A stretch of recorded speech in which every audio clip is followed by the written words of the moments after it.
Dès défense du consommateur, on est en train de faire des freins sur un client qui attend juste devant, juste à côté. Je vais vous faire là la démonstration que on veut faire trop le beau, trop le malin, à mettre de la pâte partout pour, vous savez, sur le plan du disque, hein, pour faire beau, pour montrer qu'on est super pro, alors qu'en réalité, on fait n'importe quoi. Et ça, je l'ai déjà expliqué il y a longtemps et à nombreuses reprises. Regardez. Bon, même si on a commencé à gratter un peu, on voit bien encore l'espèce de pâte en cuivre là qu'ils ont mis. Eh bien, ça n'a pas empêché que les deux roues à l'avant, comme les arrières d'ailleurs, puisqu'on a fait les plaquettes à l'arrière, les quatre roues étaient coincées, bloquées. Obligé d'utiliser forcément pour décoller les jantes sur les moyeux. Là, pareil, on était obligé de poncer, là, etc.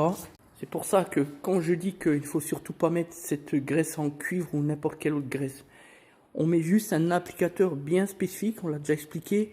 Nous, on a des produits à nous. On ne dira pas les marques ni ce que c'est comme produit, etc. C'est confidentiel. C'est ça aussi être un leader. Pas tout balancer sur la toile, sur les réseaux sociaux, etc. Pas faire n'importe quoi. Il y a des choses qui ne sont pas bonnes à dire, voilà. Et puis l'autre élément perturbateur, à trop vouloir bien faire en mettant, comme on le disait à l'instant, donc la pâte partout, eh bien c'est comme ça qu'on retrouve des épaisseurs et finalement un voile au niveau du disque au freinage, puisque le plateau, pour grossir le truc, l'image, au lieu d'être bien à plat, ben, il est un peu comme ça, à cause de cette pâte qui... C'est un peu comme l'histoire du système d'étrier sur les C5 phase 1 et phase 1 recyclée, avant 2008, rappelez-vous. Où on a un étrier en deux parties avec les deux vis qui passent au corps au milieu. Vous avez le circuit avec le liquide. Du coup, ça fait du calcaire et ça fait décaler l'étrier contre le disque et après, ça fait un bruit de cuinant. C'est la grosse maladie là-dessus d'ailleurs. Et bien là, c'est exactement le même principe. À vouloir mettre trop de pâte, n'importe quoi, ça fait plus de merde qu'autre chose.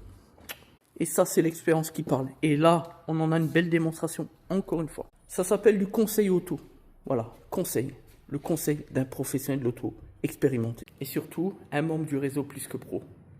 Avec un taux de satisfaction à la pointe, 99,2% sur plus de 1070 avis clients certifiés infalsifiables par la blockchain, par la norme ISO 20488 et enfin par la filiale Darkineo.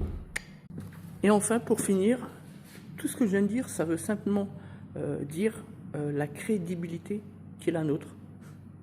Et c'est grâce à cette crédibilité qu'on obtient la confiance des consommateurs.